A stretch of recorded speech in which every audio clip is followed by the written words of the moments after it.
Então, eu vou pegar esse gancho da Valen para continuar, trazendo essa história dos ciclos, né, e da mitologia, da simbologia dos arquétipos para uma coisa um pouco mais dia a dia. E realmente a mudança das estações, ela faz a gente sentir no corpo a importância da gente observar esses ciclos, né, da gente entender essas influências externas que vão se transformando e o que a gente precisa fazer para equilibrar isso dentro do nosso corpo. E continuando falando um pouco de simbologia e de mitologia, a gente tem um arquétipo muito usado em toda essa mitologia védica, mas especialmente famoso na astrologia védica, que é o principal foco dos meus estudos hoje em dia, que é Rahu. E a gente vive os dias de hoje extremamente, nosso estilo de vida está extremamente conectado com esse arquétipo que é Rahu. Então, quem é Rahu? Rahu, ele é um Asura, então dentro de toda essa criação maravilhosa que é contada nos Puranas, depois que Brahma começou a criar seres, ele estava precisando de uma ajudinha, ele falou, gente, vai dar muito trabalho criar ser por ser, então eu vou criar seres que se criam, né? Que daí eles me ajudam a povoar essa partezinha aqui do universo. E ele fez isso, ele criou os rishis e esses seres primordiais, né, os prajapatis ou os rishis, eles começaram a se reproduzir.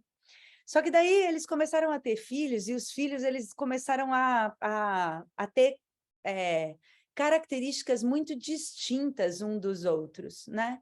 E daí eles começaram a se dividir, como se fossem tribos, mesmo sendo irmãos por parte de pai, primo por parte de mãe, a árvore genealógica é meio complexa, mas eles eram parentes que tinham pontos de vista muito diferentes um dos outros, né? Adoraria ficar horas aqui contando as historinhas deles, mas vou me segurar e não vou me aprofundar.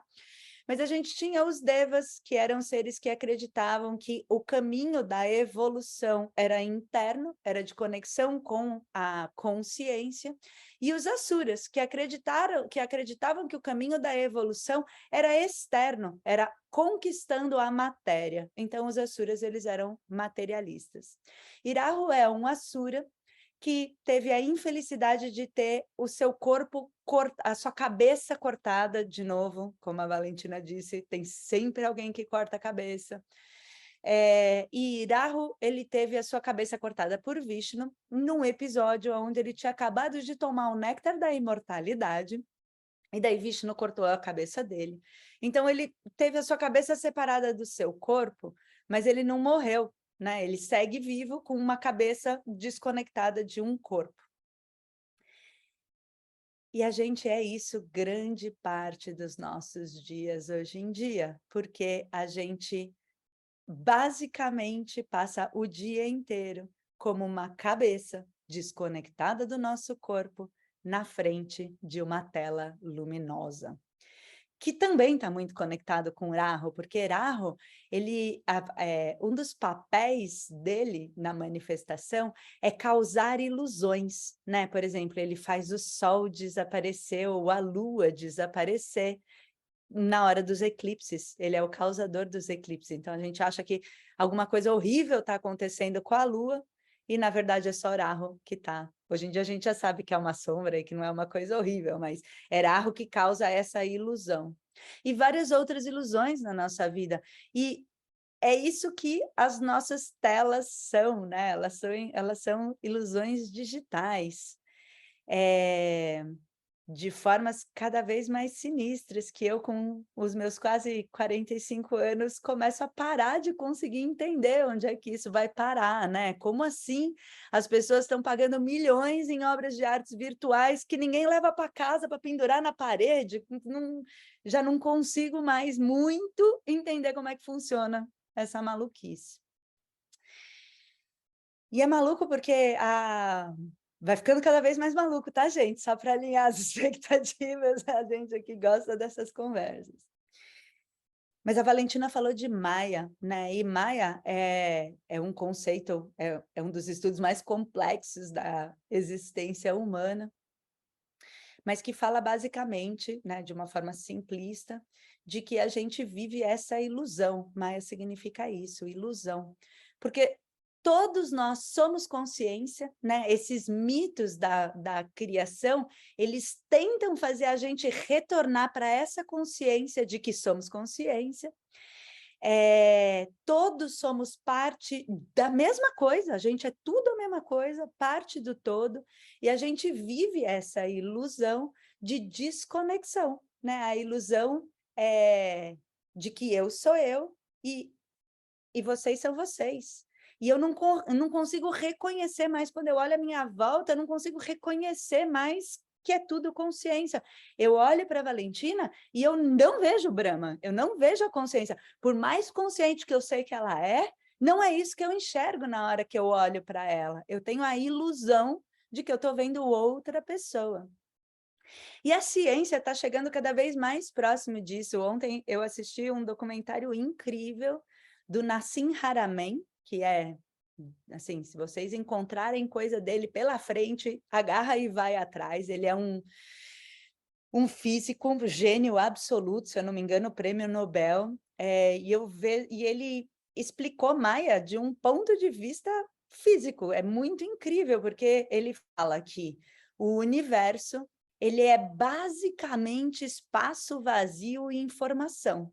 Porque na hora que você pega um lápis e você olha do que é formado esse lápis, ele é formado por átomos e todo esse rolê da física que eu sou péssima, não sei como eu passei no vestibular, porque eu nunca entendi direito, mas que é basicamente espaço, né? É espaço e informação. Eu acho que ele é concreto, mas aqui tem um monte de espacinho que me passa a informação de que isso é sólido.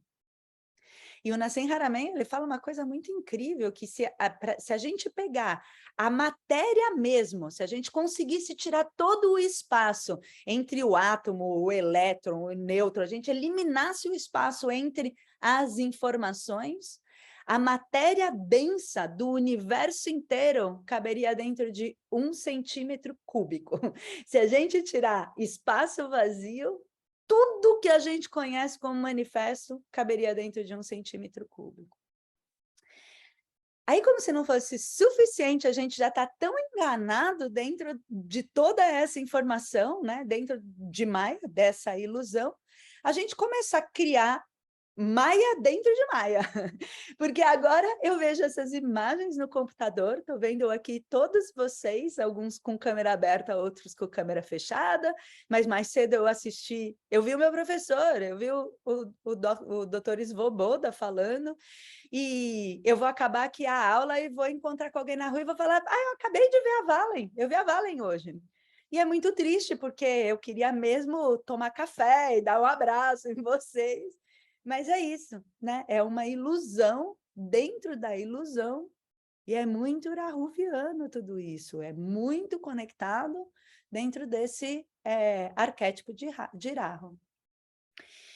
E com essas rotinas, a gente cada vez mais efetivamente desconecta a nossa cabeça do nosso corpo. A gente começa a desconectar até da nossa própria mente. A gente se desconecta das nossas necessidades mais básicas e não consegue mais perceber nem o que a gente realmente precisa. E além desse estilo de vida de desconexão, a gente tem um mundo inteirinho tentando chamar a nossa atenção, literalmente. Tem sempre alguém oferecendo felicidade para a gente em um carro novo, em um pedaço de chocolate, em uma posição política que pode acabar com a fome. E a nossa atenção fica totalmente voltada para fora e cada vez menos conectada com o nosso corpo e com a nossa própria mente. E isso faz com que a gente fique ainda mais perto de Rahu, porque Rahu, como ele é uma cabeça sem corpo, ele está sempre com fome e ele nunca fica saciado, porque ele não consegue digerir nada do que alimenta. Ele nunca está satisfeito e está sempre procurando a próxima coisa para consumir. E a gente passa a vida inteira assim, sempre procurando a próxima coisa. A próxima viagem, ou a próxima pessoa que vai finalmente fazer a gente ficar feliz, sem dar conta de que a felicidade é uma decisão extremamente pessoal e intransferível, não está fora de nenhum lugar. É uma decisão pessoal nossa que a gente precisa se estabilizar e trazer uma satisfação, um contentamento para a nossa vida. Parece que não está na Nutella, não está na sua casa na praia e não está no guri ou na guria perfeita para você. Parece que uma hora a gente se decepciona com qualquer coisa que está fora, né? A gente se contenta, fica feliz, aí se acostuma e procura a próxima coisa que vai deixar a gente, assim, exaltados, né? E a filosofia do yoga ensina que a nossa energia, ela segue a nossa atenção. E a nossa atenção está sendo roubada e está levando junto toda a nossa energia e a nossa vitalidade. E sem essa atenção permeando o nosso corpo e permeando a nossa mente, de novo, a gente corre 2 riscos muito graves. A gente não presta atenção nas nossas necessidades primárias, a gente deixa de entender o que o nosso corpo realmente precisa, a gente come o que está mais fácil, a gente passa o dia inteiro numa posição que faz muito mal para o nosso corpo, ou seja, a gente não presta mais nenhuma atenção aos nossos processos fisiológicos, porque se a gente presta, ou, né, estou generalizando, obviamente, acho que todo mundo aqui está tentando prestar atenção nesses processos e nessas nossas necessidades, mas generalizando o nosso estilo de vida de hoje, nos levam para o caminho oposto, né? Nos levam para ser produtiva, para fazer parte dessa engrenagem, e para isso funcionar, a gente tem que não prestar atenção no nosso corpo, porque se a gente prestar atenção no nosso corpo, a gente não usa mais o sabão que deixa a roupa mais branca e tem um cheiro que atrapalha os nossos hormônios, e a gente não come comida rápida, né? Pouquíssima gente vai conseguir vender alguma coisa para a gente, se a gente realmente se conectar com o nosso corpo. E o outro risco gravíssimo que a gente corre na hora que a gente se desconecta dessa forma, é que a gente começa a desenvolver hábitos inconscientes, né? Que vão sendo repetidos no automático, porque somos criaturas de hábitos e padrões. Então, a gente se acostuma a fazer determinada coisa, né? Eu estou aqui super ansiosa, cheia de trabalho para entregar, e daí eu como um pãozinho com um chocolatinho em cima, e isso me traz um aterramento, porque comer essas coisas efetivamente faz a gente dar uma encarnada, né? Então, e daí agora, toda vez que eu estou ansiosa, eu vou correndo para o pãozinho e chocolatinho, e eu não sei mais se eu estou com fome, eu não sei mais se aquilo vai me nutrir, eu não me importo com nada disso. Virou um hábito, virou um padrão. Eu não penso antes de fazer. A comida é normalmente o meu hábito e o meu padrão, mas se você parar para pensar, você vai reconhecer os seus. E tem muitos professores espirituais, principalmente dentro desse contexto védico, que ensinam que a única coisa que a gente precisa para se desenvolver espiritualmente é quebrar os nossos hábitos. É parar com os nossos padrões de ação, os padrões de pensamento, de comunicação, tudo que está no automático, porque eles permitem que a gente haja sem atenção no momento presente, né? No automático e sem consciência.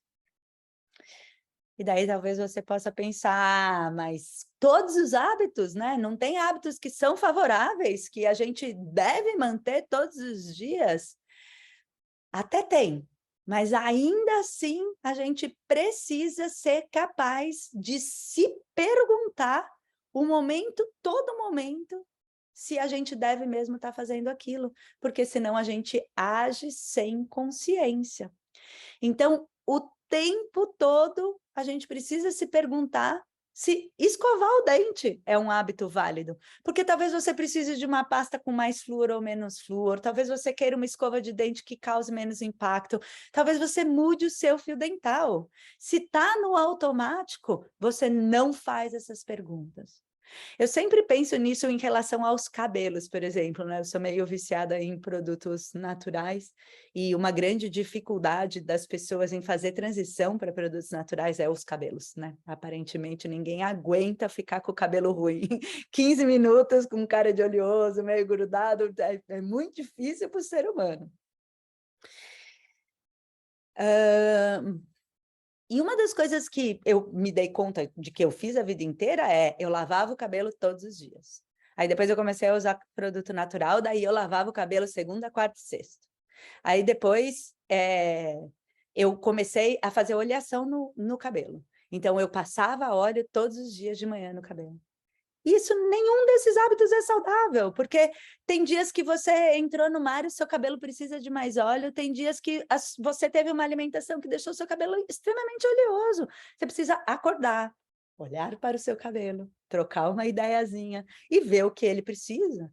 E o seu corpo precisa disso, a nossa vida precisa dessa consciência, esse questionamento o tempo todo, porque senão a gente entra no automático, e quando a gente age no automático, a gente está sem consciência, né? A gente tem uma ação que é vazia, uma ação sem atenção.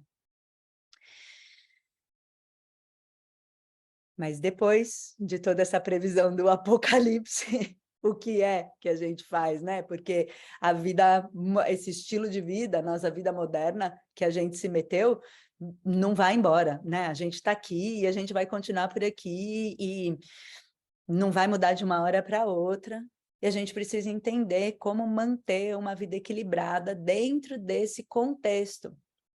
E além de manter a consciência, e quanto mais consciência a gente tem, mais conexão a gente tem com o nosso corpo, e menos a gente precisa estudar todo esse rolê do Ayurveda, da astrologia védica, do yoga, porque quando a gente escuta, a gente deveria saber exatamente o que a gente precisa.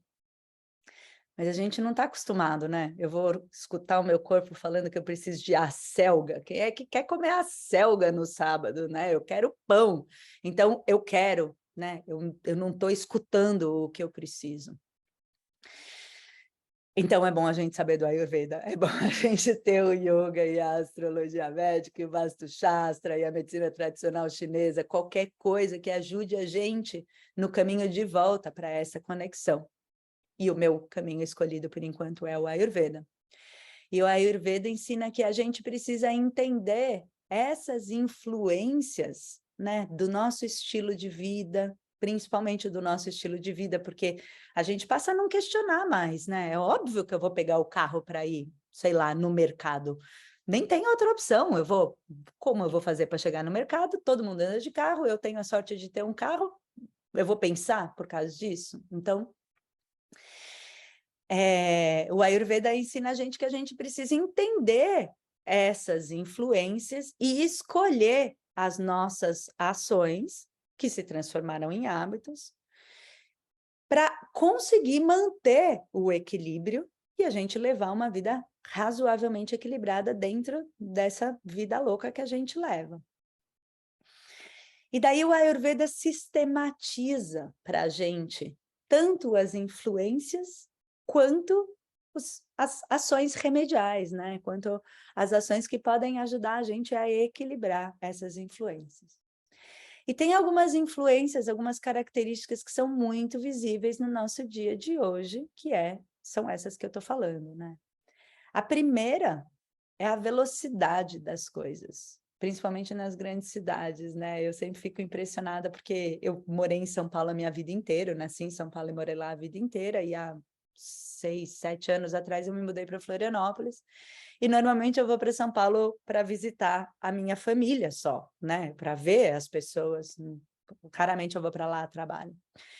E eu fico muito impressionada que assim que eu chego em São Paulo, eu já estou atrasada.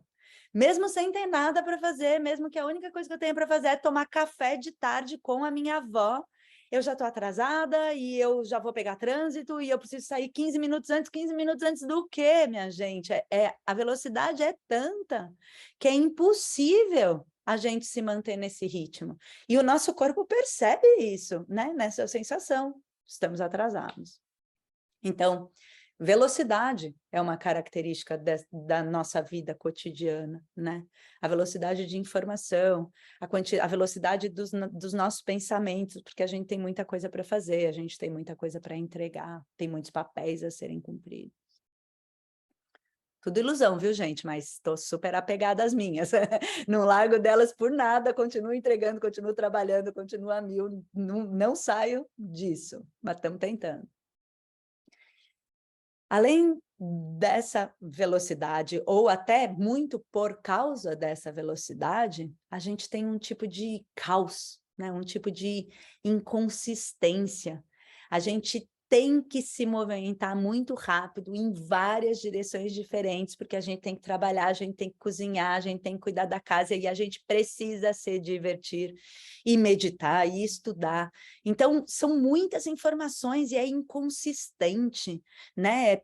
Fica voltando a nossa atenção para lados de uma forma muito errática. Então, a gente tem velocidade, a gente tem inconsistência, a gente tem uma desconexão com o corpo, que é a nossa parte mais conectada com o elemento terra, né? Com a densidade. E isso causa uma falta de aterramento, né? Que causa todos os transtornos mentais, por exemplo.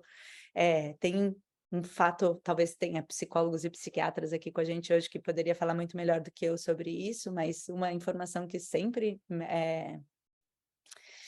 me causa bastante impacto é o fato de São Paulo ser a cidade no mundo com maior incidência de transtornos mentais, principalmente depressão e ansiedade no mundo. É muito impressionante isso para mim. E essas características, né, de falta de aterramento, de velocidade, de falta de constância, o Ayurveda sistematiza para a gente como sendo atribuído a Vata, ao Dosha Vata. Então, o Dosha Vata é uma substância sutil no nosso corpo, teoricamente, talvez esteja lá, talvez não esteja lá, mas é uma substância muito sutil e muito volátil, todos os doshas são. Responsável pelos movimentos do nosso corpo, né? Ele não está aqui só para zoar a gente, ele serve para movimentar os nossos corpos. Na verdade, quando ele está em equilíbrio, a gente nem chama de dosha, né? Dosha significa isso, significa um obscurecimento. Mas é atribuído, né, essas características de excesso de movimento, de falta de aterramento, de leveza e falta do elemento terra, a gente atribui a Vata no Ayurveda. Irahu também é muito Vata, né? É inclusive indicativo de desequilíbrio de Vata no nosso mapa natal. Se você olha o lugar onde você tem Irahu, essa é uma área da vida que pode te causar, ou onde você reconhece essas características, né, de estar sempre buscando por alguma coisa, de se sentir mais ansioso e desequilibrado em relação àquele ponto do mapa. E o que acontece com o meu amado inverno, ele não é tão amado da Valentina, ela não tem coragem de falar isso porque ela respeita a natureza, ela só fala que ela gosta muito do verão, mas eu amo o inverno, eu gosto muito dele. Mas o que acontece é que essas características do nosso estilo de vida, que são sistematizadas como características de Vata, elas são ainda mais agravadas pelo inverno. Porque o inverno, em grande parte do Brasil, traz frio e secura, que aumenta todas essas questões, né? O frio e a secura da pele, por exemplo, eles podem ser expressão de que seu organismo por dentro também está ressecado. E isso pode ser a causa de você ter, por exemplo, dificuldade de digestão, que pode ser mais, né? Talvez você tenha um organismo que seja vata como um todo, mas isso pode se agravar no inverno, de você ter uma digestão mais lenta, ou que forme gases e que cause esse desconforto, né? Ou o intestino preso. E todos os outros sintomas que a gente já vem falando há algum tempo, né, eu e a Valentina, sobre esses sintomas de agravamento de vata, como uma agitação mental, insônia, o top de todas as reclamações, né, nas nossas pesquisas, para entender como a gente poderia ajudar vocês nessas rotinas. O problema, em geral, para todo mundo é uma inconstância, né? Então, a gente, de novo, está vendo inconstância, um movimento errático. Nesse caso do inverno, principalmente para acordar cedo para meditar, né? É a parte mais difícil, aparentemente, para todos no inverno. E se a gente não cuida das nossas rotinas e se não toma medidas para equilibrar essas influências, isso tende a virar, né, de desequilíbrios que são só desconfortos, talvez você durma um pouco, demora um pouco para dormir, daí tem mais preguiça para acordar no dia seguinte, ou tá com a digestão um pouco mais desafiada agora durante o inverno. Esses desequilíbrios, eles podem, no segundo estágio, né, na verdade no terceiro estágio, porque o primeiro estágio é só uma necessidade do corpo, que a gente não escuta. Aí ele começa com um desequilíbrio mais leve, né? Esses que eu estou citando. E daí, se a gente ainda não toma as medidas, a gente tende a ter desequilíbrios de vata que causam desequilíbrio mental muito desafiador, né? Essa inquietação pode virar ansiedade, pode trazer sofrimento por não se sentir completo, né? Essa inquietação de que tem alguma coisa muito grande faltando.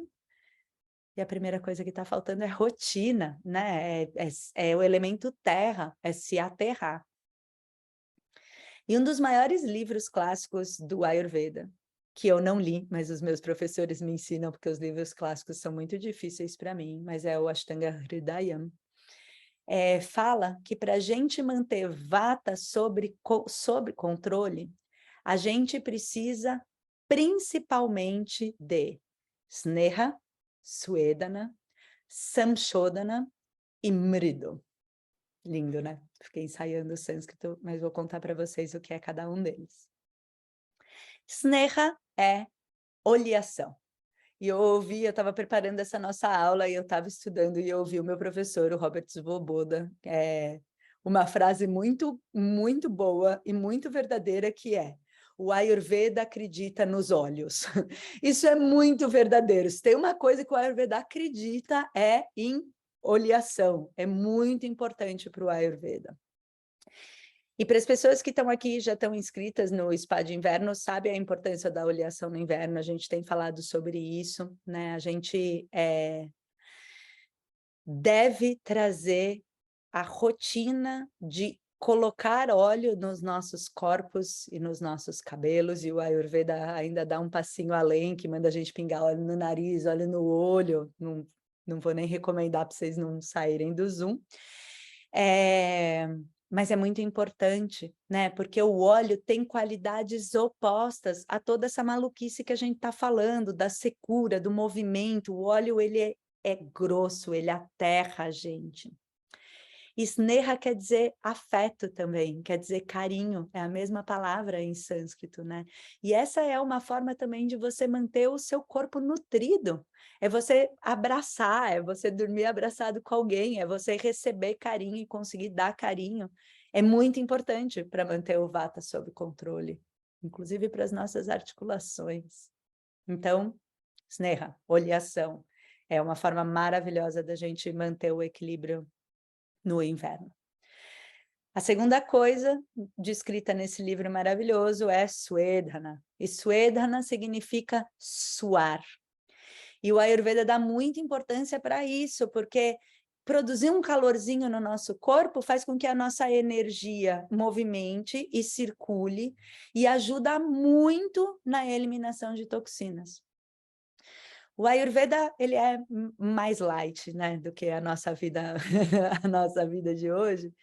E o Ayurveda recomenda que a gente faça exercício até suar, até realmente sentir que está começando a produzir um certo suor na testa, né? Tem uma terapia do Ayurveda que se chama Suedhana, que é uma sauna muito delícia que você entra, que é uma sauna que é uma caixa, você deixa a sua cabeça para fora. Eu tenho esse problema com sauna, que eu me sinto meio sufocada, daí na hora que você está com a cabeça para fora é maravilhoso, que você fica com o seu corpo dentro da sauna, e isso ajuda muito a circular a energia e mobilizar as toxinas para serem eliminadas. Depois de suar um pouquinho na testa, você pode continuar esse exercício, tudo bem, esse é o mínimo que você tem que fazer. Só que a gente precisa entender também o outro extremo, que é o cuidado para não esquentar demais o corpo, acabar com a sua energia e queimar todos os líquidos do seu corpo correndo uma supermaratona, talvez praticando todas as séries do Ashtanga no mesmo dia e ficando 2 horas lá, deixando a alma em cima do tapetinho, e é óbvio que tem pessoas que têm mais resistência para isso e pessoas que têm menos. De novo, extremamente pessoal e intransferível, ninguém pode falar para você, a gente pode generalizar aqui para passar a informação, mas ninguém pode falar para você, ó, você precisa de 15 minutos, você precisa de 3 horas de exercício, é o seu corpo que precisa, né, entender. Só que esquentar demais o corpo, né, exaurir a sua energia, também vai aumentar a vata, né, também vai aumentar esse ressecamento interno, então a gente de novo precisa escutar esse equilíbrio. O terceiro ponto que ajuda a gente a equilibrar, né, o nosso organismo quando tem essa inconstância é samshodana, que significa purificação. E a gente precisa dar um descanso para o nosso organismo de tempos em tempos. É importante a gente escolher um dia da semana, de repente, para dar umas férias para o nosso sistema digestivo, né? Você pode fazer um jejum, ou se você não consegue ficar sem comer, como eu não consigo ficar sem comer, você pode fazer uma monodieta, né? Você pode passar o dia comendo frutas, você pode passar o dia comendo legumes cozidos, pode passar o dia comendo khichdi, que é uma receita maravilhosa indiana e super ajuda o corpo a se desintoxicar. E a gente tem uma receita maravilhosa também no spa de inverno da Caru, no cardápio desse spa de inverno. A dieta que a gente recomenda no spa de inverno tem esse mesmo propósito, é uma dieta que no Ayurveda chama de dieta anti-ama, e dá um descanso para a digestão do corpo, poder digerir as toxinas que já estão lá. A gente forma biotoxinas no nosso corpo, inevitavelmente. Mesmo se você mora no meio do mato, leva uma vida hiper, super disciplinada, ainda assim o seu corpo produz biotoxina, né? Por causa de uma noite mal dormida, por causa de um excesso num jantar de família, ou um vinho, né? O nosso corpo produz biotoxina.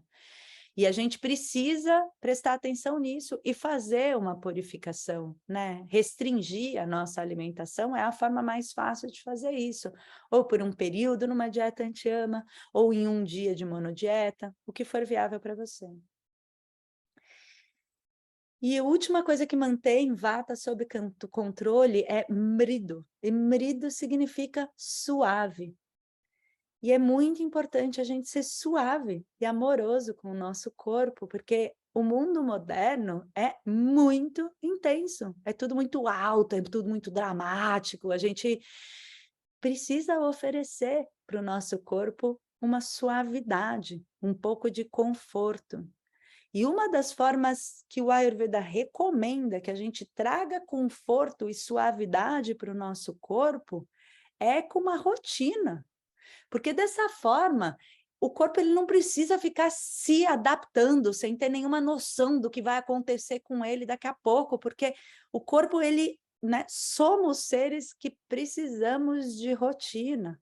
Então, na hora que você estabelece uma rotina mínima e o seu corpo reconhece isso, ele pode ficar mais relaxado, não precisa estar sempre atento e sempre, né, pensando que hora será que eu vou comer, como é que eu preparo esse suco gástrico, será que eu preciso comer agora porque eu vou ter que ficar comendo, sem comer daqui a tarde inteira, que hora será que eu vou poder dormir e descansar?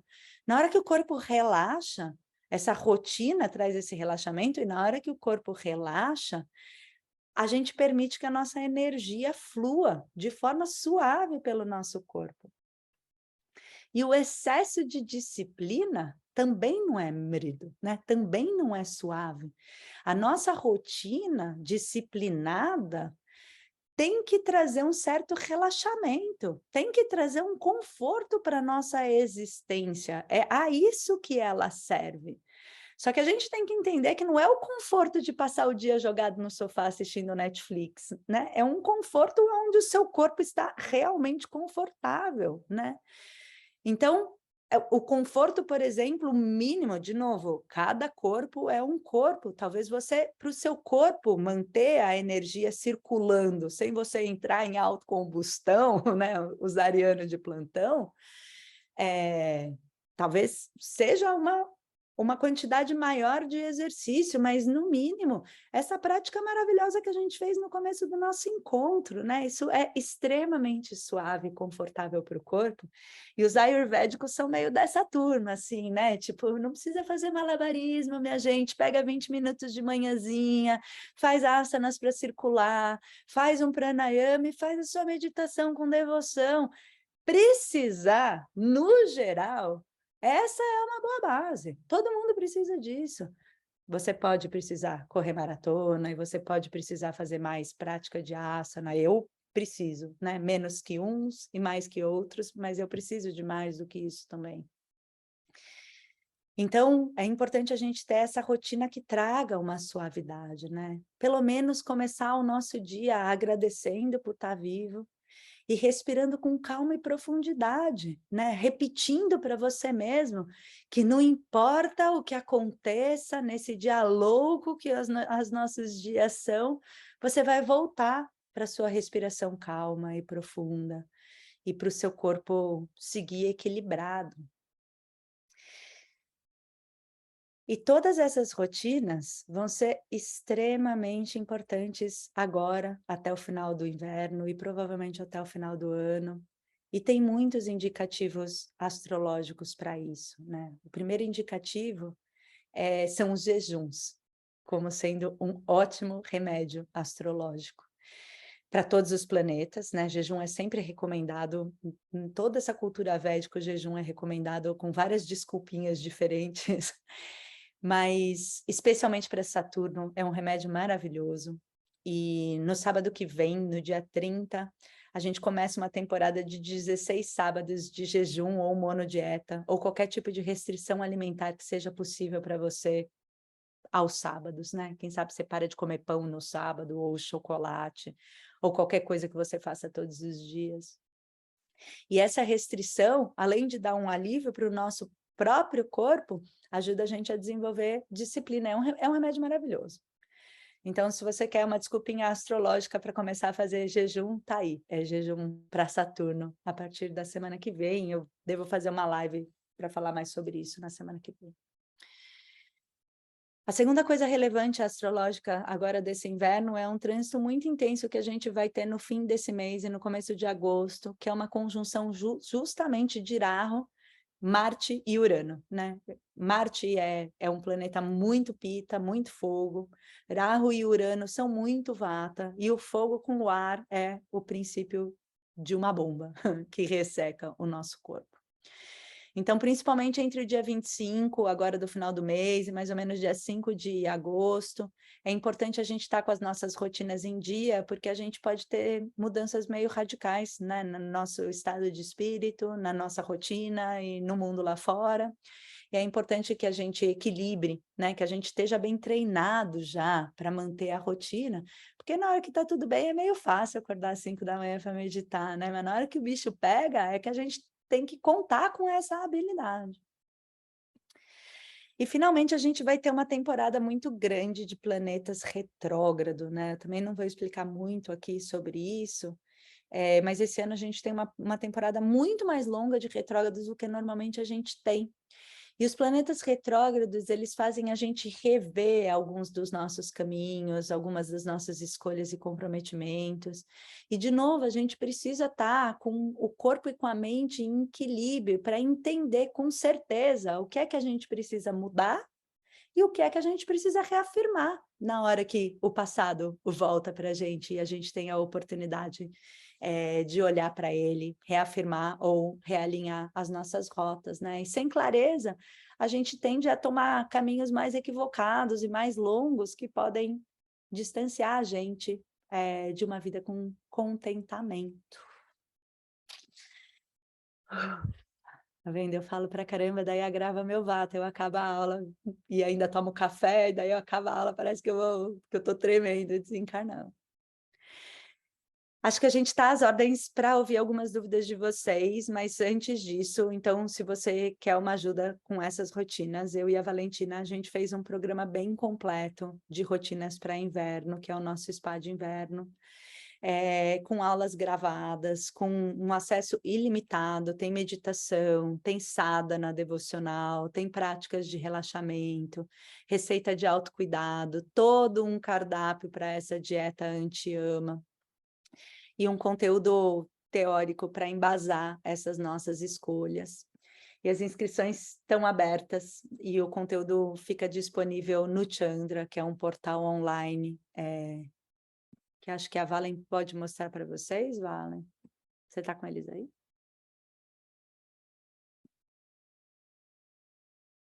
Você consegue compartilhar a tela, Valen? Consigo, já vou compartilhar aqui. Digam se estão enxergando. Sim, estamos. Esse é o portal, né, Madu? Então, Sim. a gente está aqui no Spa de Inverno.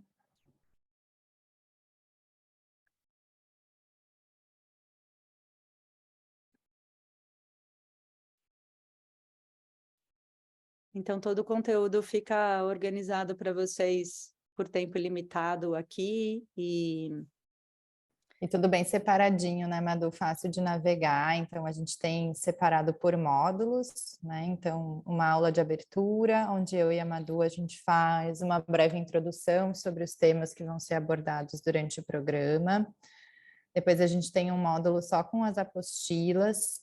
As apostilas, elas são um material de apoio a todas as práticas. Então, aqui a gente tem a apostila do Sadhana, onde a gente tem os nossos mantras, né? Então, os mantras que a gente usa para fazer a abertura das aulas, o mantra que a gente usa para fazer a abertura dos momentos de estudo. Depois a gente tem os mantras que a gente usa para fazer o encerramento de meditações. Tem um mantra que eu usei para fazer a abertura das práticas de asanas. Todos os mantras vocês encontram, né, na transliteração, né, do sânscrito para o nosso alfabeto e também a tradução para que vocês possam saber o significado daquilo que vocês estão entoando. Tem os Bidya Mantras, né? Então a gente tem como prática de sadhana também a sugestão de um japamala, né? Aquela corrente de contas, onde em cada uma das pontinhas isso, a gente faz um mantra. Então, cada um dos dias a gente fez o mantra para uma deidade específica. E todos esses mantras vocês encontram aqui na apostila do Sadhana. A gente tem o nosso cardápio maravilhoso da Caru Alencar, né? Onde a gente tem toda uma instrução de alimentação, receitas, né? Para fazer em cada momento do dia, com esse foco, como a Madu falou, de uma dieta anti-ama. E uma dieta também de descanso, né, Madu? E o muito legal é que às vezes as pessoas também pensam, eu digo as pessoas generalizando porque era uma coisa que eu pensava, assim, quando eu entrei em contato com a Ayurveda num primeiro momento. Uma era tipo, nossa, eu vou fazer uma dieta anti-ama, eu tenho que comer a mesma coisa todos os dias. E existe, né, essa questão da monodieta, que é uma possibilidade. E eu achava que eu ia comer coisas muito sem graças, assim, tipo, que eu ia comer, tipo, sabe, tipo, várias coisas com o mesmo gosto. E isso não é uma verdade, né? E esse cardápio da Caru, para mim, ele é muito isso, assim, porque tem coisas muito deliciosas e muito diferentes. E é uma forma também, essa dieta ayurvédica, quando entrou, assim, um pouco na minha rotina, foi muito interessante uma forma de reacostumar o meu paladar, né? A gente acaba na nossa refeição brasileira, a gente acaba usando meio que sempre os mesmos temperos, mesmo que as mesmas bases para tudo, né? E uma forma de desenvolver esse paladar um pouco mais sensível também. Então, é um cardápio, assim, super completo e que depois a gente pode também levar para a vida, assim, né? Adaptando as nossas rotinas. Então, a gente tem um módulo de sadhana, onde a gente tem o nosso sadhana voltado para as práticas espirituais e devocionais. A gente tem isso como sugestão para ser feito no início do dia, mas todo esse cronograma, ele é livre, né? A gente tem as sugestões ali de horários, né? Quando fazer cada coisa, mas, de novo, né? Como a Madu falou, cada pessoa, cada um vai saber qual é o melhor momento de colocar isso em prática na sua vida. A gente tem algumas práticas de yoga, prática de asanas, como a Madu falou, a importância da gente manter o nosso corpo aquecido, movimentado, e de novo, né, quando ela fala sobre esse aspecto de rahu, né, que é a cabeça fora do corpo, para mim é muito isso também, né, a gente foi se desconectando com o corpo de uma forma que como professora de yoga, hoje, às vezes as pessoas chegam para dar aula, para fazer aula experimental, e a gente fala assim, levanta o braço. E a pessoa não consegue acessar essa informação.